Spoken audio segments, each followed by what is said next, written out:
ગૃહ રાજ્યમંત્રી હર્ષ સંઘવીના હસ્તે સુરત સ્ટેશન સિટી બસ ટર્મિનલનું લોકાર્પણ કરાયું છે, જેમાં રેલવે, જીએસઆરટીસી, સિટી બસ અને મેટ્રોને જોડવામાં આવી રહી છે. સુરત સ્ટેશન સિટી બસ ટર્મિનલનું લોકાર્પણ કરાયું છે. સુરતના પરિવહન તંત્રએ સુવ્યવસ્થિત કરવા માટે મલ્ટી મોડલ ટ્રાન્ઝિટ હબ બનાવવામાં આવી રહ્યું છે, જેમાં રેલવે, જીએસઆરટીસી, સિટી બસ અને મેટ્રોને જોડવામાં આવી રહી છે.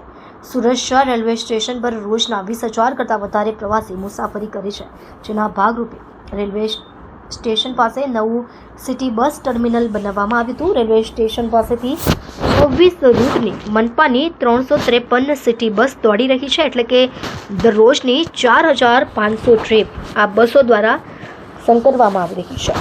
ટ્રાફિકની સમસ્યાના નિવારણ માટે આ નવું સિટી બસ ટર્મિનલ ઊભું કરવામાં આવ્યું છે. આ ટર્મિનલ સવારે 4 વાગ્યાથી શરૂ થશે અને રાત્રે 12 વાગ્યા સુધી કાર્યરત રહેશે. એશિયામાં સૌથી ઝડપથી વિકસતું શહેર તરીકે ઓળખાય છે. આ શહેરમાં રોજ બે રોજ વધતી વસ્તીના કારણે રેલવે સ્ટેશન પર અવર જવર એ ખૂબ મોટી સંખ્યામાં વધી હોય ત્યારે રેલવે સ્ટેશન પર ખૂબ ટ્રાફિક જામ થતું હોય અને એવા સમયે આના ટેકનિકલ રસ્તા કઈ રીતે નિકાલવા તે માટે મહાનગરપાલિકા, સુરત પોલીસ વિભાગ અને જિલ્લા પંચાયતે સાથે મળીને આ એક સૌથી ઉત્તમ પ્રયાસ કરવામાં આવ્યો છે. જે રેલવે સ્ટેશનની બહાર સિટી બસો ઊભી રહેતી હતી તેના કારણે ત્યાં જે ટ્રાફિક જે વધતું હતું એ ટ્રાફિકના નિરાકરણ માટે જિલ્લા પંચાયતની આ જગ્યા જે આશરે 4500-5000 વાર જગ્યામાં હાલમાં આ નવું સિટી બસ ટર્મિનલ બનાવવામાં આવ્યું છે, જેના માધ્યમથી રેલવે સ્ટેશનની બહાર આપે જે રોડ જોયો છે, જે રોડ પર ખૂબ ટ્રાફિક થતું હતું, એ બધી જ બસો અહીંયા ટ્રાન્સફર કરવામાં આવી છે. એટલે રોડ હવેથી ખુલ્લો થશે અને બીજું બી ત્યાં અનેક ટેકનિકલ કામો ચાલી રહ્યા છે.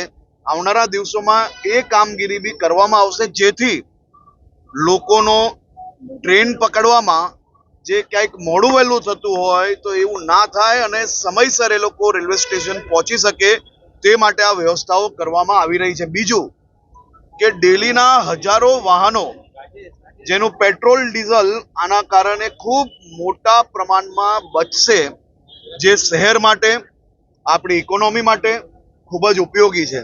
તો આવા એક પ્રયાસ થકી અનેક નિરાકરણો આવનારા દિવસોમાં આવશે અને આ જ પ્રકારે ટીમ સુરત દ્વારા મહાનગરપાલિકા હોય, મેયરશ્રી હોય, સ્ટેન્ડિંગ ચેરમેન હોય, મ્યુનિસિપલ કમિશનર હોય, પોલીસ કમિશનર હોય, જિલ્લા પંચાયતના ડીડીઓ હોય કે પછી કલેક્ટરશ્રી અને જિલ્લા પંચાયતના પ્રમુખશ્રી, આ બધાએ ટીમ સુરત તરીકે આ સૌથી ઉત્તમ ઉદાહરણ રાજ્યને સામે મૂક્યું છે.